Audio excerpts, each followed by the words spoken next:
সারা দেশে আওয়ামী লীগ নেতাকর্মীদের বাড়িতে প্রতিষ্ঠানে হামলা। উস্কানি দিয়ে দেশের পরিবেশ উত্তপ্ত করতে চান শেখ হাসিনা, মন্তব্য জামায়াতের আমিরের।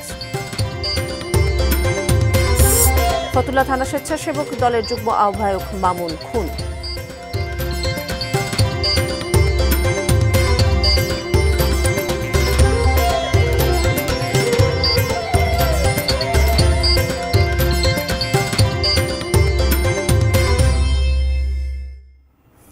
এটি নিউজ দেখছেন। দেশের খবরে আপনাদের সবাইকে আমন্ত্রণ জানাচ্ছি। আমি মুন্নি ইউসুফ। শুনছিলেন আকিজ বশির ক্লাসের সৌজন্যে সংবাদ শিরোনামগুলো। এবার বিস্তারিত। দেশের বিভিন্ন স্থানে শেখ হাসিনার পরিবার ও আওয়ামী লীগ নেতাদের বাড়িঘর ও কার্যালয়ে ভাঙচুর ও অগ্নিসংযোগ করেছে বিক্ষুব্ধ ছাত্র জনতা। আওয়ামী লীগের সভাপতি মণ্ডলীর সদস্য রাজশাহী সিটি কর্পোরেশনের সাবেক মেয়র AHM খায়রুজ্জামান লিটনের বাসভবনের একাংশ ভেঙে ফেলেছে ছাত্র জনতা। বৃহস্পতিবার রাত 11টার পর একটি বুলডোজার দিয়ে নগরের উপশহরের তিনতলা বাড়িটির একাংশ ভেঙে ফেলা হয়। এদিকে ভোলায় আওয়ামী লীগ কার্যালয় সহ শেখ মুজিবুর রহমানের 3টি মুরাল ভাঙচুর করেছে বিক্ষুব্ধ জনতা। বৃহস্পতিবার ক্ষুব্ধ ছাত্র জনতার দেয়া আগুনে পুড়েছে নোয়াখালীর দ্বীপ উপজেলা হাতিয়ার সাবেক MP মোহাম্মদ আলীর 2টি বাসভবন। এ সময় মোহাম্মদ আলীর 7টি স্পিডবোট ও 4টি ইঞ্জিন চালিত নৌকাও জ্বালিয়ে দেওয়া হয়। জামালপুরের সরিষাবাড়িতে সাবেক তথ্য ও সম্প্রচার প্রতিমন্ত্রী মুরাদ হাসানের বাড়িতে অগ্নিসংযোগ ও গাড়ি ভাঙচুর করেছে বিক্ষুব্ধ ছাত্র জনতা। বৃহস্পতিবার রাতে উপজেলার আওনা ইউনিয়নের দৌলতপুর গ্রামে এ ঘটনা ঘটে। একই সময় সরিষাবাড়ি উপজেলা আওয়ামী লীগের সভাপতি সানোয়ার হোসেন বাদশার বাড়িতেও ভাঙচুরের ঘটনা ঘটে।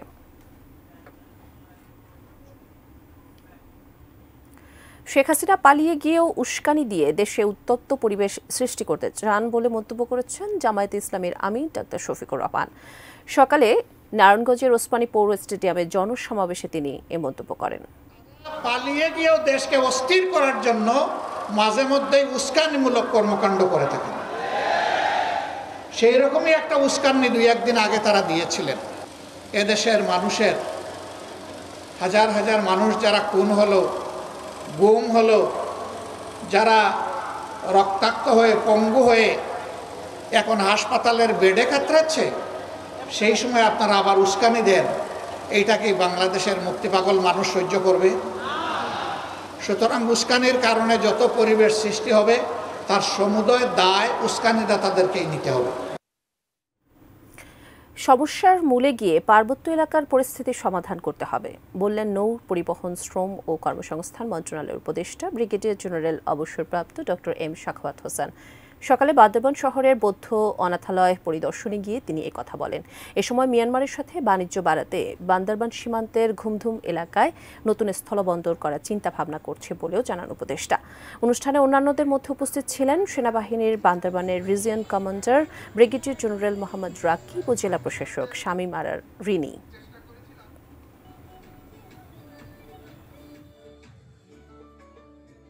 সবাই মিলে বসে এটার মূলে যেতে হবে যে কেন এরকম হলো। আমি অনুরোধ করব যারা এই বিপদে গিয়েছেন তাদেরকে অনুরোধ করব যে এটার কোনো লাভ হয়নি, হবে না। আসুন সবাই মিলে বসে আপনাদের সমস্যা থাকলে আমরা সমস্যা আলোচনা করব, সমস্যার সমাধান করব। আর এদেশ শুধু আমার না, এদেশ আপনাদেরও। নারায়ণগঞ্জের ফতুল্লা থানা স্বেচ্ছাসেবক দলের যুগ্ম আহ্বায়ক মামুন হোসেনকে গুলি করে হত্যা করেছে দুর্বৃত্তরা। ভোরে ফতুল্লার পূর্ব লালপুর রেললাইন এলাকায় নিজের ব্যবসা প্রতিষ্ঠানের সামনে থেকে তার মৃতদেহ উদ্ধার করা হয়। নিহতের বড় ভাই জানান, রাতে মামুন বাসায় ঘুমিয়েছিলেন। কে বা কারা তাকে বাসা থেকে ডেকে নিয়ে রেললাইন সংলগ্ন মামুনের মালিকানাধীন ব্যবসা প্রতিষ্ঠানের সামনে গুলি করে পালিয়ে যায়। খবর পেয়ে মামুনকে উদ্ধার করে খানপুর হাসপাতালে নিয়ে গেলে চিকিৎসক তাকে মৃত ঘোষণা করেন। ফতুল্লা মডেল থানার উপপরিদর্শক কামাল মিয়া জানান, নিহত মামুন ইট, বালু ও সিমেন্ট ব্যবসায়ী। প্রতি রাতে দোকানে মালামাল লোড আনলোডের সময় উপস্থিত থাকেন তিনি। ভোরে কে বা কারা তাকে ফোন করে ডেকে আনে। ওই সময় তার ডান চোখে অস্ত্র ঠেকিয়ে গুলি করে পালিয়ে যায় দুর্বৃত্তরা। ধারণা করা হচ্ছে পূর্ব শত্রুতার জেরে এই হত্যাকাণ্ডটি ঘটেছে।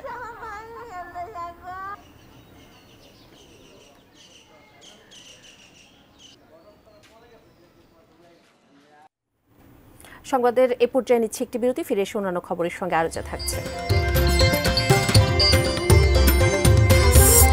মুন্সিগঞ্জে বিশুদ্ধ পানি সরবরাহ ব্যবস্থা চালু নিয়ে অনিশ্চয়তা। 3.5 লাখ টাকায় মুক্তি পেল টেকনাফে অপহৃত 5 কাঠুরে।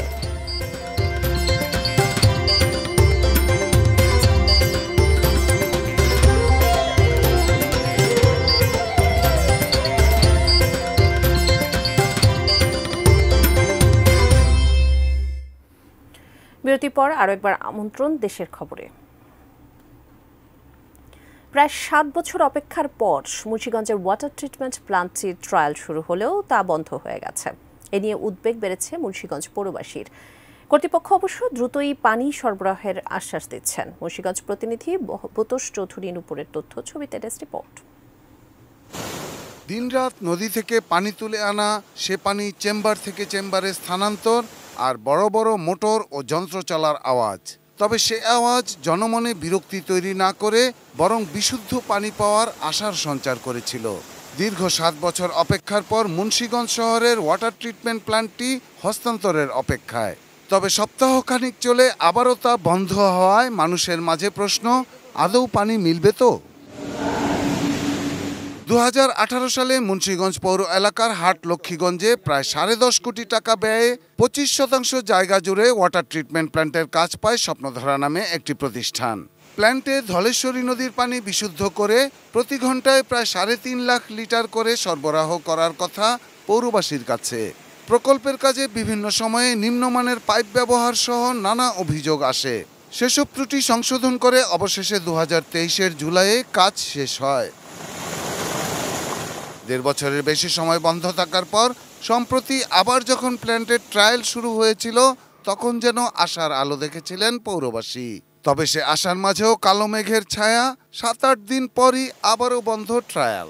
প্ল্যান্ট হচ্ছে 400 দিনের ছিল, 1 বছর প্লাস সময়ের, কিন্তু 5 বছর হয়ে গেল, কিন্তু এখন এটার আমরা সুফল পাচ্ছি না। অতি দ্রুত যাতে ওয়াটার ট্রিটমেন্ট প্ল্যান্টের কার্যক্রমটা শুরু হয়। জনস্বাস্থ্য প্রকৌশল অধিদপ্তর বলছে পাইপ লিকেজের কারণে ট্রায়াল বন্ধ রয়েছে। সেটি ঠিক করা হয়েছে। ট্রায়াল শেষে পৌরসভাকে প্ল্যান্ট হস্তান্তর করা হবে। ঠিকাদারের কাছ থেকে আমরা 3 মাস পরে পৌরসভার কাছে আমরা হস্তান্তর করব। 90 দিনের ভিতরে যদি কোনো রকমের কোনো ত্রুটি পরিলক্ষিত না হয়, পাবলিক হেলথের এক্সিকিউটিভ ইঞ্জিনিয়ার উনি বুঝে নেবেন। বুঝে নেওয়ার পরে উনি আমাদের পৌরসভায় হস্তান্তর করবে। Shahidul Rana, desk report, ATN news. সরকারি প্রাথমিক বিদ্যালয়ের সহকারী শিক্ষক পদে নিয়োগের কার্যক্রম বাতিল করে হাইকোর্টের দেয়া রায়ের প্রতিবাদে বিক্ষোভ করছিলেন চাকরি প্রার্থীরা। এক পর্যায়ে তারা প্রধান উপদেষ্টার বাসভবনের দিকে যেতে চাইলে তাতে বাধা দেয় পুলিশ। সেখানে রয়েছেন সহকর্মী জাহিদ হোসেন, সরাসরি যুক্ত হচ্ছে তার সঙ্গে। জাহিদ, আপনি এখন কোথায় আছেন? কোথায় তাদেরকে বাধা দেওয়া হয় এবং কোথায় অবস্থান করছে তারা, একটু বিস্তারিত জানাবেন।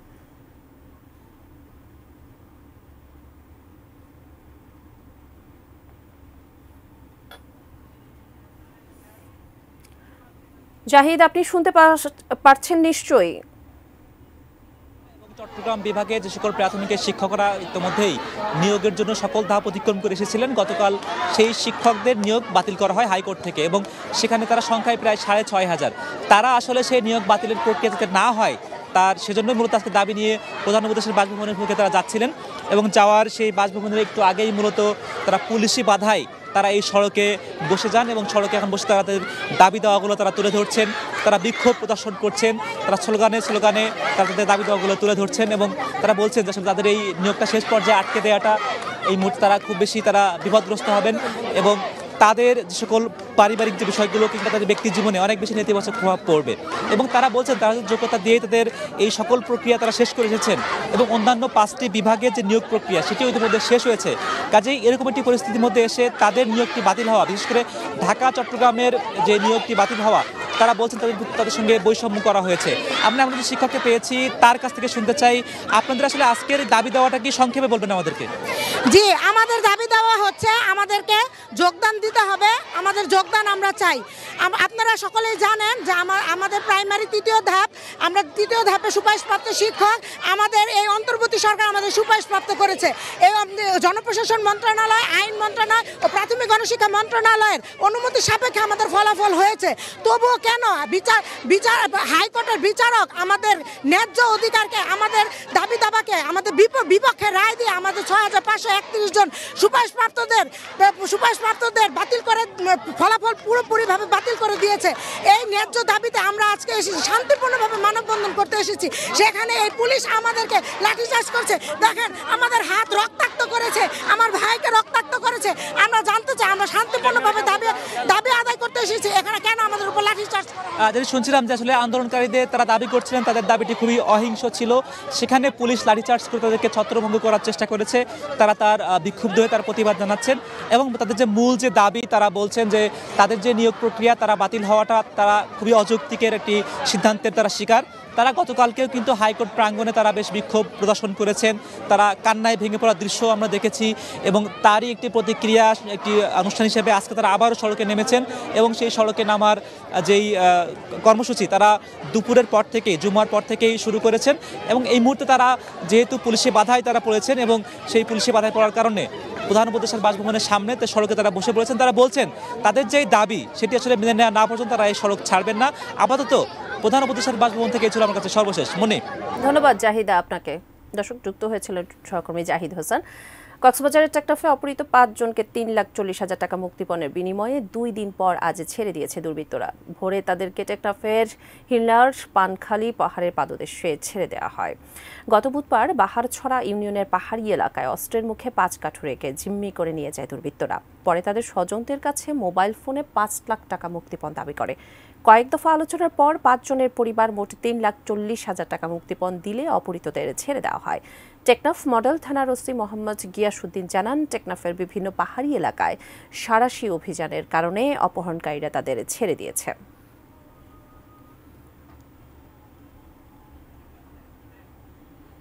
সংবাদে আবারও নিচ্ছে একটি বিরতি, সঙ্গে থাকুন।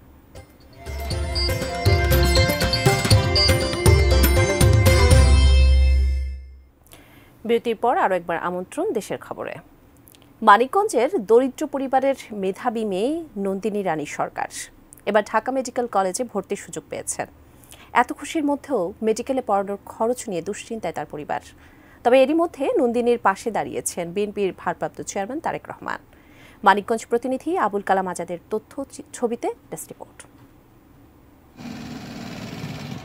মানিকগঞ্জ সদর উপজেলার গিলান গ্রামের অটোরিকশা চালক অনিল চন্দ্র সরকার সামান্য ভিটে বাড়ি ছাড়া জায়গা জমি নেই। অটোরিকশার আয়েই কোনো মতে দিন চলে। এই পরিবারেরই বড় মেয়ে নন্দিনী এবার এমবিবিএস ভর্তি পরীক্ষায় পাশ করেছেন। এসএসসি এবং এইচএসসিতে জিপিএ 5 পাওয়া অসাধারণ মেধাবী মেয়েটি সুযোগ পেয়েছেন ঢাকা মেডিকেল কলেজে পড়ার। আমার বাবা মা এখন খুবই খুশি, তারা খুব কষ্ট করে আমাকে মানুষ করেছে। এত দারিদ্রতার মাঝে যে আমি এত ভালো রেজাল্ট করতে পেরেছি তারা খুবই গর্বিত, তারা খুবই খুশি। যেহেতু আমি দারিদ্রতার মাঝে বেড়ে উঠেছি, আমি চাই যেন আমি দরিদ্রদের সেবা করতে পারি। সন্তানের সাফল্যে আনন্দ যেমন আছে তেমনি আছে তার খরচ নিয়ে দুশ্চিন্তাও। আমি একটা অটো বাইক চালাই, সেই গাড়ির কামাই রোজি দিয়েই আজকে আমার সন্তান এ পর্যন্ত আমি দাঁড় করিয়েছি। কিন্তু আমার এই সন্তানকে আমি কিভাবে মানুষের মতো মানুষ করে তুলব, তো সে অ্যাবিলিটি আমার নেই এখন। মানুষে বলে অনেক টাকা লাগে ডাক্তারি পড়াতে, কিন্তু আমারও সামর্থ্য নাই। মালিকে ওর মুখ তুলে চাইছে, হয়তো 10 জনের দোয়া ছিল, এই কারণে ও এত তিরি এসে পৌঁছাতে পারছে। তবে এ দুশ্চিন্তার আংশিক লাঘব ইতোমধ্যে ঘটেছে। নন্দিনীর সাফল্য ও সংকটের খবর জেনে সুদূর লন্ডন থেকে তার পাশে দাঁড়িয়েছেন বিএনপির ভারপ্রাপ্ত চেয়ারম্যান তারেক রহমান। তার নির্দেশে বিএনপি চেয়ারপারসনের উপদেষ্টা আফরোজা খানম ও স্থানীয় নেতাকর্মীরা নন্দিনীকে মেডিকেল কলেজে ভর্তির টাকা এবং প্রথম বর্ষের বই দিয়ে এসেছেন। জনাব তারেক রহমানের নির্দেশনা নিয়ে প্রতিটা এভাবে যেমন আজকে আমরা তোমাদের কাছে এসেছি, প্রত্যেকটা ঘরে ঘরে আমরা কিন্তু তার দিক নির্দেশনা নিয়ে যাচ্ছে এবং জনগণের বন্ধু হয়ে কাজ করছি। ইতিমধ্যে মানিকগঞ্জের জেলা প্রশাসক সহ আরও কয়েকজন শুভাকাঙ্ক্ষী নন্দিনীর সাহায্যে এগিয়ে এসেছেন। চন্দন পাল, ডেস্ক রিপোর্ট, এটিএন নিউজ। এবার বইমেলার খবর সৌজন্যে বাংলালিংক।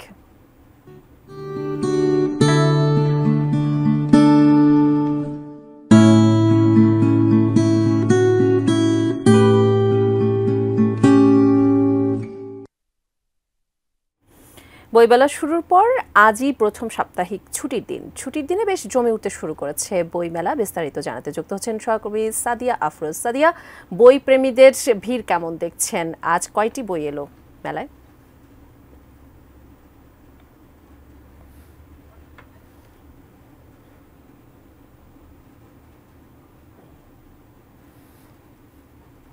সাদিয়া আফরোজ যুক্ত হবেন বইমেলা প্রাঙ্গণ থেকে।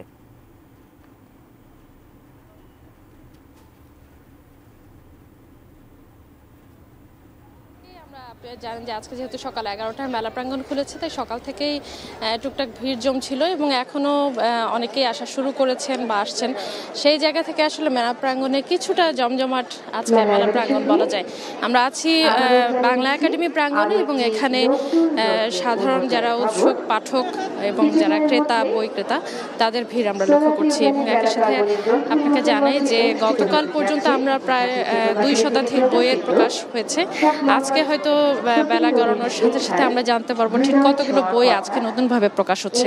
তবে গতকালকে 80টির মতো বই প্রকাশ হয়েছিল, তার আগের দিন প্রায় 100টি বই প্রকাশ হয়েছিল। সব মিলিয়ে প্রতিদিনই নতুন নতুন বই আসছে এবং যারা লেখক আছেন প্রকাশক আছেন তারা ভিড় করছেন এবং একই সাথে পাঠকদের ভিড় তো আমরা প্রতিদিনই লক্ষ্য করছি। সব মিলিয়ে মেলা প্রাঙ্গণ আজকে অনেকটাই জমজমাট বলা যায় যে আর কিছুটা বেলা গড়ানোর সাথে সাথে হয়তো বা মেলা ভিড় আরও কিছুটা বাড়বে এবং যারা কর্মব্যস্ত থাকেন ছুটির দিন ছাড়া মেলায় আসার সুযোগ হয় না, যাতে তাদের আজকে অবশ্যই আসার একটি বড় সুযোগ। সেই হিসেবে আজ এবং আগামীকাল 2 দিন সরকারি ছুটি, এই দুটো ছুটির দিনেই যারা সর্বস্তরের মানুষ বিশেষ করে বলা যায় যে মেলা প্রাঙ্গণে ভিড় জমাবেন, সেই জায়গা থেকে মেলার এই মাঠ হয়তোবা আরও জমজমাট হয়ে উঠবে আজকে এবং আগামীকালকে। তো এই ছিল আমার কাছে এই মুহূর্তে।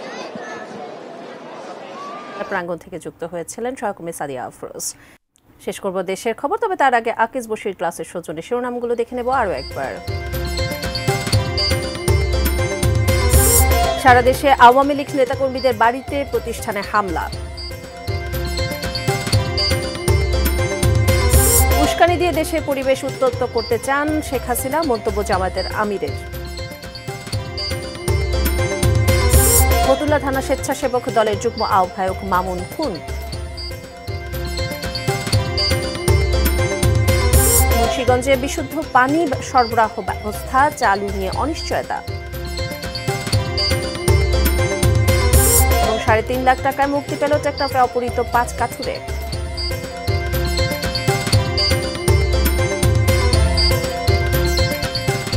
এই ছিল দেশের খবরে। এতক্ষণ সঙ্গে থাকবার জন্য সবাইকে ধন্যবাদ।